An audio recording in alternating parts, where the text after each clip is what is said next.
Professor Rajendra Singh रज्जूभुजी विश्वविद्यालय, जिसका पूर्ववर्ती नाम इलाहाबाद राज्य विश्वविद्यालय के बीएड चतुर्थ सेमेस्टर, बीपीएड चतुर्थ सेमेस्टर, परास्नातक में एमए, एमएससी, एमकॉम चतुर्थ सेमेस्टर 2025-26 का परीक्षा परिणाम विश्वविद्यालय द्वारा आधिकारिक रूप से प्रकाशित कर दिया गया है। इस परीक्षा परिणाम पर डिटेल से चर्चा करेंगे। बीएड चतुर्थ सेमेस्टर, बीपीएड चतुर्थ सेमेस्टर, परास्नातक यानी कि पीजी, एमए, एमएससी, एमकॉम के सभी विषयों पे ऐसा आपका परिणाम जब आप ओपन करेंगे तो दिखेगा। यहाँ पर आपका अगर बैक होगा तो बैक लिख कर आएगा, अगर आप ईएक्स कैंडिडेट के रूप में रजिस्टर्ड होंगे तो ईएक्स लिख कर आएगा, अगर आप रेगुलर हैं तो यहाँ पर रेगुलर लिख कर आएगा। आपको अंक पत्र कैसे मिलेगा, आपको प्रोविज़नल कैसे मिलेगा, इन सब के बारे में पूरा डिटेल से जानेंगे। अगर आपका परीक्षा परिणाम अभी अंडर प्रोसेस में है तो आपको वेट करना पड़ेगा 10 दिन, 20 दिन, 1 महीने का आपको वेट करना पड़ सकता है। विश्वविद्यालय को आपके महाविद्यालय द्वारा जैसे ही अंक प्रेषित कर दिया जाएगा, आपको परीक्षा परिणाम प्रकाशित कर दिया जाएगा और इसी तिथि पर, जिस तिथि पर आपका परिणाम घोषित किया गया है। ये है बीएड चतुर्थ सेमेस्टर का परीक्षा परिणाम। इसी प्रकार से बीपीएड में भी आपको देखने को मिलेगा। यहाँ पर केवल आपके प्रश्न पत्र का नाम बदल गया होगा। यहाँ पर ग्रेड लिखा हुआ है, ग्रेड आप जानते ही होंगे, इसको बदलना भली भांति जानते होंगे, इसी के आधार पर ये बदला जाता है। ठीक है, यहाँ पर आपका लिखा होगा कि आपको कितना लेटर ग्रेड मिला है और ग्रेड पॉइंट कितना मिला है। उसी ग्रेड पॉइंट में जो, जैसे आपका अगर बी लेटर ग्रेड मिला है किसी में, तो इसका मतलब है कि आपका ग्रेड पॉइंट 6 है 10 में से, तो 6 है तो उसमें आपका आपके क्रेडिट में गुणा हो जाता है जो आपके प्रश्न पत्र के सामने लिखा है। जैसे इनका सब में बी बी बी है तो सब में 6 से क्या हो जाएगा, गुणा हो जाएगा, तो 6 चौक 24, इनका जो पॉइंट बनेगा वो 24 इस प्रश्न पत्र में, इस प्रश्न पत्र में भी 24, इस प्रश्न पत्र में भी 24, इस प्रश्न पत्र में भी 24, और जो प्रैक्टिकल है उसमें इनका A+ बना हुआ है। A+ का मतलब है, स्क्रॉल करेंगे नीचे की तरफ तो A+ यहाँ पर लिखा हुआ है। A+ का मतलब है कि 9 लेटर ग्रेड पॉइंट, तो 9 में 4 से गुणा कर देंगे तो 9 चौक 36, इसमें 36 पॉइंट आपको मिल गए। तो आप पूरा जब इसको जोड़ेंगे, 24 4 में था तो 24 चौका 96, और इसमें प्रैक्टिकल में 36 पॉइंट है तो 96 और 36 आपका 132, यानी कि कुल आपका जो 200 पॉइंट में से आपका 132 पॉइंट है। 132 पॉइंट यहाँ पर ये लिखा हुआ है टोटल क्रेडिट पॉइंट चौथे सेमेस्टर में। ठीक, तो 20 आपका क्रेडिट है तो 10 से गुणा कर देंगे तो 200 क्रेडिट पॉइंट में से आपको 132 टोटल क्रेडिट पॉइंट मिले हैं। तो उसी के आधार पर आपका 6.6 SGPA यानी कि 10 से गुणा कर देंगे तो 66% आपका चतुर्थ सेमेस्टर में। ये चतुर्थ सेमेस्टर की बात हो रही है, ऐसे ही बीपीएड में होगा। फिर उसके बाद यहाँ पर आपका प्रथम सेमेस्टर, द्वितीय सेमेस्टर, तृतीय सेमेस्टर और चतुर्थ सेमेस्टर मेंशन है अलग अलग। फिर इसको जब ऐड किया जाएगा, ये आपका यहाँ पर फाइनल रिजल्ट निकल कर आ जाएगा कि आपका टोटल क्रेडिट जो है 20 + 20 + 20 + 20, यानी कि चारों सेमेस्टर में आपका 80 क्रेडिट में से जो SGPA का मतलब होता है किसी एक सेमेस्टर का परीक्षा परिणाम, और CGPA का मतलब होता है सभी सेमेस्टर के SGPA का औसत, यानी कि 4 एसजीपीए हैं तो चारों एसजीपीए को आप जोड़ देंगे और 4 से भाग दे देंगे तो आपका ये सीजीपीए आ जाएगा। आप इसको यहाँ पर कैलकुलेट कर सकते हैं। फिर उसके बाद 10 से गुणा कर देंगे तो आपका परसेंटेज निकल कर आ जाएगा।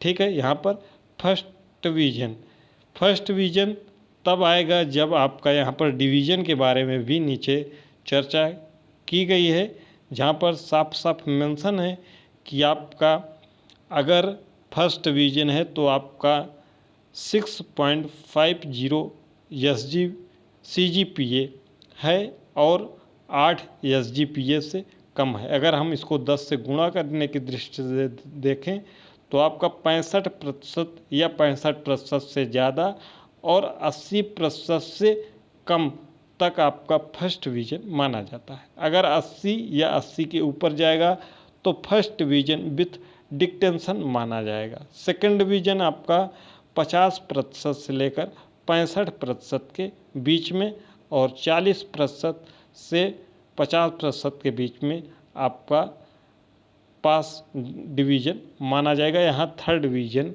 का कोई मेंशन नहीं है, क्योंकि आपको ओवरऑल 40% अंक प्राप्त करना होता है, तब आप पास माने जाते हैं। अब हम बात कर लेते हैं कि यदि कोई हम फॉर्म फिलअप करेंगे तो वहाँ पर पास तिथि क्या लिखेंगे, तो आपके जो परीक्षा परिणाम यहाँ लिखा हुआ है वही आपका पासिंग डेट, मंथ और ईयर होगा।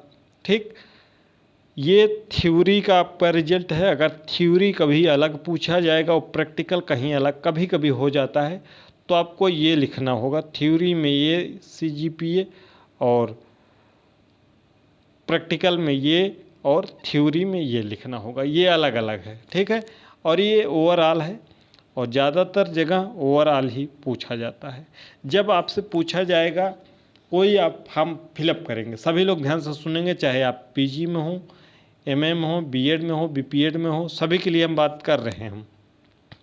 जहाँ भी ऑप्शन आएगा किसी भी प्रतियोगी परीक्षा का फॉर्म भरेंगे जैसे टीजीटी पीजीटी, अगर वहाँ पर सीजीपीए का ऑप्शन होगा तो पूर्णांक में आपको 10 भरना होगा, प्राप्तांक में आपको ये आपका ये जो सीजीपीए लिखा हुआ है उसको फिलअप करना होगा। जहाँ पर ये ऑप्शन नहीं आता है, ध्यान से सुनिएगा, जहाँ पर ये ऑप्शन नहीं आता है वहाँ पर आपको करना होता है जो आपका टोटल क्रेडिट हो, जो आपका टोटल क्रेडिट हो आपके पाठ्यक्रम के अनुसार। ठीक है, क्योंकि जो पुराना पाठ्यक्रम होगा उसमें 96 क्रेडिट होगा, 2024 से फिर बदलाव हो गया है, तो ये इसको आपको क्रेडिट देखना होगा, क्रेडिट में एक जीरो बढ़ा देना होगा और यही पूर्णांक हो जाएगा। ठीक है, अगर आपको 96 क्रेडिट लिखा हुआ है तो आपका पूर्णांक 960 हो जाएगा। उसके बाद जितना ये सीजीपीए है इसको 10 से गुणा कर देंगे तो ये प्रतिशत में बदल जाएगा। तो जब हमको पूर्णांक पता है तो पूर्णांक गुणते प्रतिशत बटे 100 बराबर क्या हो जाता है, प्राप्तांक हो जाता है। तो प्राप्तांक कैसे निकालेंगे, ये 800 आपका पूर्णांक हो गया और इनका प्रतिशत कितना है, 71% है, क्योंकि इसमें 10 से गुणा कर देंगे तो इनको 71 से गुणा कर देना होगा। तो 71 से जब हम गुणा करके और 100 से भाग दे देंगे तो इसको 8, ठीक है, तो इनका अंक कितना हो गया 568, 800 का पूर्णांक, जहाँ पर ये सीजीपीए वाला ऑप्शन नहीं दिया रहेगा। और ये जो नियम बता रहे हैं विश्वविद्यालय द्वारा आधिकारिक रूप से कहीं कुछ भी नहीं बताया गया है। कई बार विश्वविद्यालय को इस संदर्भ में संज्ञान दिया गया है लेकिन आधिकारिक रूप से नहीं बताया गया है। लेकिन जहाँ पर आपको सीजीपीए पूछा ही नहीं जाएगा तो आप यही फार्मूला अपनाएंगे। भविष्य के लिए इसको नोट डाउन कर लीजिएगा, क्योंकि जैसे ही आप कोई फॉर्म आता है कमेंट बहुत आते हैं कि सर कैसे बदलें, अंक तो दिए ही नहीं और उसमें नंबर पूछ रहा है और उसमें दशमलव ले नहीं रहा है, तो आपको यही प्रक्रिया अपनानी पड़ेगी। ठीक, अब हम बात कर लेते हैं जिसका परीक्षा परिणाम में बैक लिखा हो वह क्या करें। ये हमारे पास दूसरा परीक्षा परिणाम है, जहाँ पर आप देख सकते हैं यहाँ पर डिवीज़न नहीं मेंशन है, यहाँ पर भी डिवीज़न नहीं मेंशन है। कारण है कि इनका एक प्रश्न पत्र में यफ हो गया है, यानी प्रथम प्रश्न पत्र में।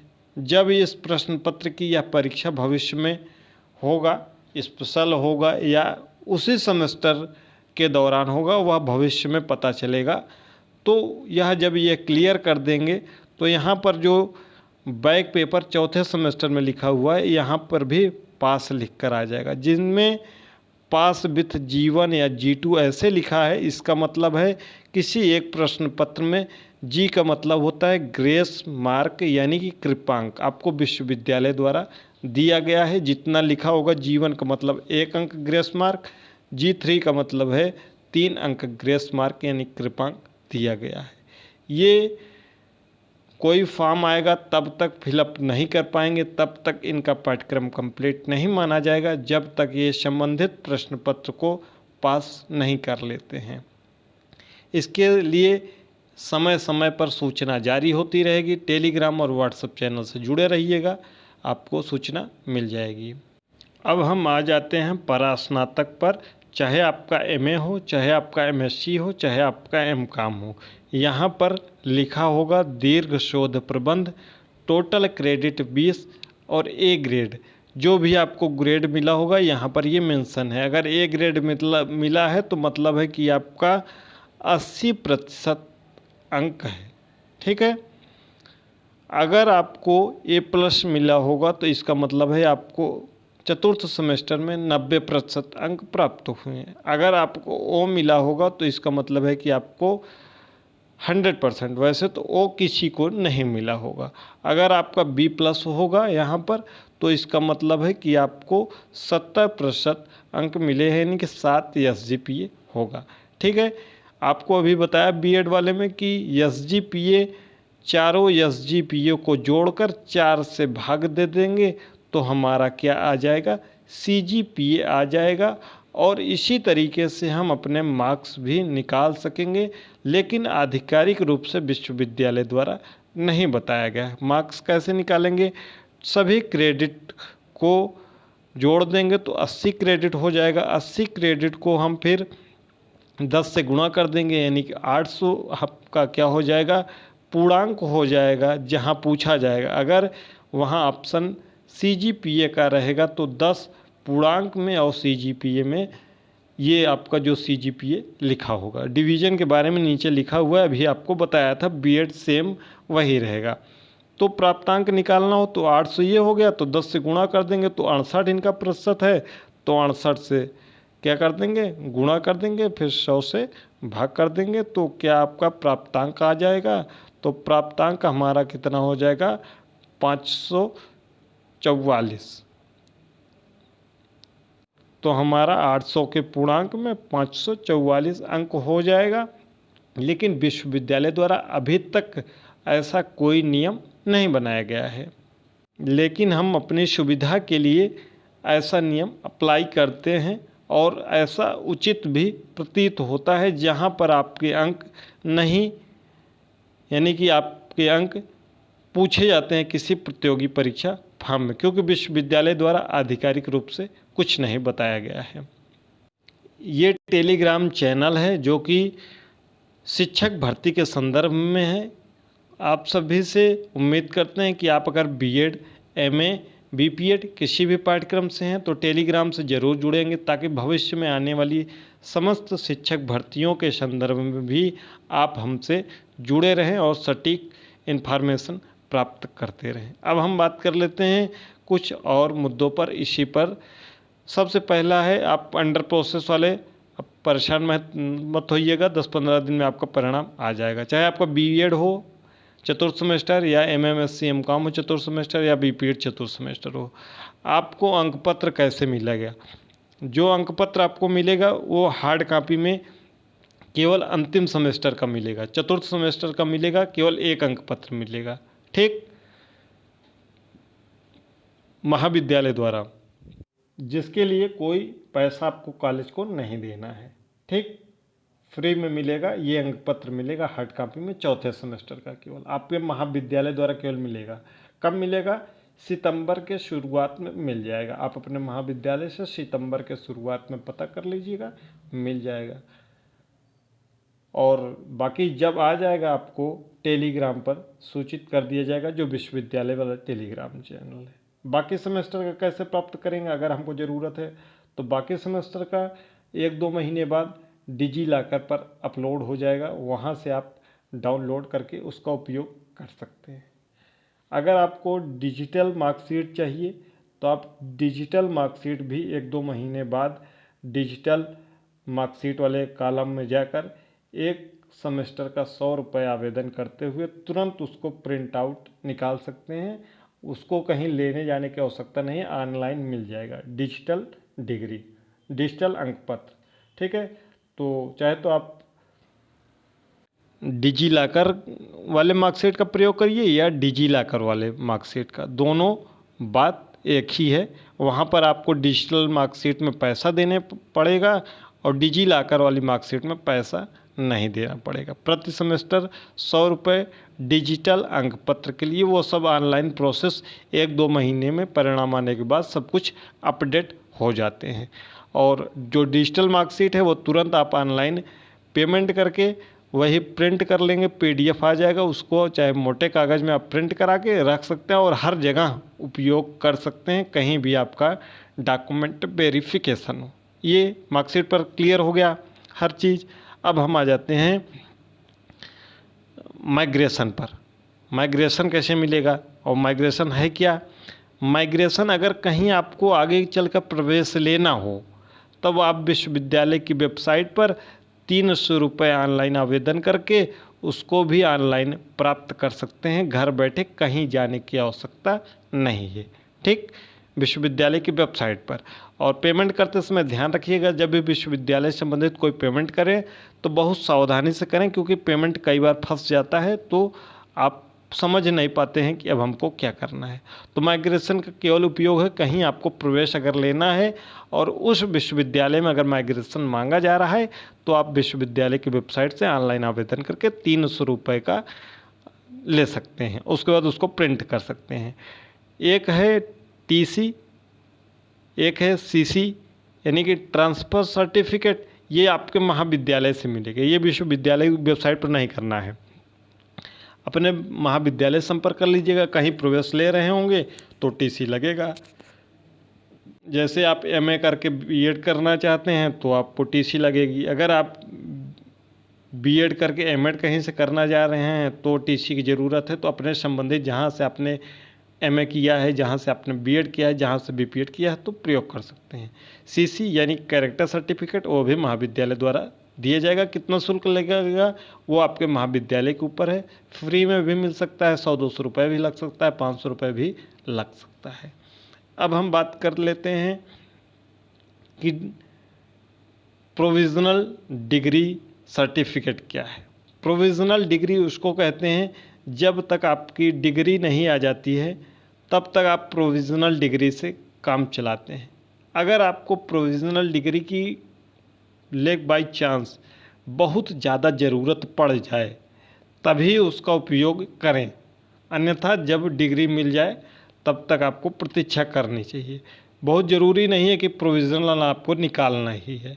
प्रोविज़नल कहीं आपका डॉक्यूमेंट वेरिफिकेशन लगा हो और आपके पास हार्ड कॉपी में ओरिजिनल डिग्री नहीं है तो प्रोविज़नल डिग्री का उपयोग किया जाता है, जिसके लिए 300 रुपये विश्वविद्यालय की वेबसाइट पर ऑनलाइन आवेदन करके हार्ड कॉपी निकाल सकते हैं, तुरंत सॉफ्ट कॉपी, और उसको हार्ड कॉपी में प्रिंट करा सकते हैं। ठीक, प्रोविज़नल डिग्री की बात कर रहे हैं। प्रोविज़नल कब निकालिएगा? जब आपको कहीं डॉक्यूमेंट वेरिफिकेशन की आवश्यकता हो या कहीं पर अपलोड करना हो तभी, अन्यथा नहीं करेंगे। ये ज़रूरी नहीं है कि आप प्रोविज़नल डाउनलोड ही करें। अब आ जाता है बात डिग्री की। डिग्री कैसे हमको मिलेगा? तो डिग्री देखिए, 1 वर्ष बाद इस विश्वविद्यालय में वर्तमान में नियम है कि 1 वर्ष बाद मिलती है डिग्री आपको। कितने दिन बाद? 1 साल बाद। यानी कि ये डिग्री आपको 2027 के मध्य में हार्ड कॉपी में मिलेगी। ठीक है। वो कैसे मिलेगी? आप अपने कॉलेज को 600 रुपये दे देंगे। कितने? 600 रुपये दे देंगे। फिर आपके महाविद्यालय द्वारा जब विश्वविद्यालय वहाँ से इशू कर देगा तो आपके महाविद्यालय में आ जाएगी, फिर आपको महाविद्यालय द्वारा मिल जाएगा। आपको विश्वविद्यालय के चक्कर नहीं काटने हैं, ठीक। 600 रुपये। अगर आपको डिग्री की आवश्यकता है तो आप डिजिटल डिग्री भी प्राप्त कर सकते हैं। डिजिटल डिग्री आपको सॉफ्ट कॉपी में मिलेगा, जिसको आप हार्ड कॉपी में प्रिंट आउट आपको कराना पड़ेगा। वो सॉफ्ट कॉपी 100 रुपये में आपको विश्वविद्यालय की वेबसाइट पर 1-2 महीने बाद वहाँ पर डाटा जैसे ही अपलोड होगा मिल जाएगी। या फिर आपको डिजिलॉकर पर आपकी डिग्री भी विश्वविद्यालय द्वारा अपलोड कर दी जाएगी। भविष्य में 2-3-4 महीने बाद जब भी चीज़ें अपडेट होंगी तब आपको बताया जाएगा। अभी आपका अंकपत्र आ गया है, कहीं उपयोग हो आप उस इंटरनेट अंकपत्र का आप अभी उपयोग आसानी से कर सकते हैं, कहीं कोई समस्या नहीं होने वाली है। ये पूरी इन्फॉर्मेशन थी। इसके अलावा अगर कोई डाउट अब रह गया हो तो कमेंट बॉक्स में कमेंट कर दीजिएगा।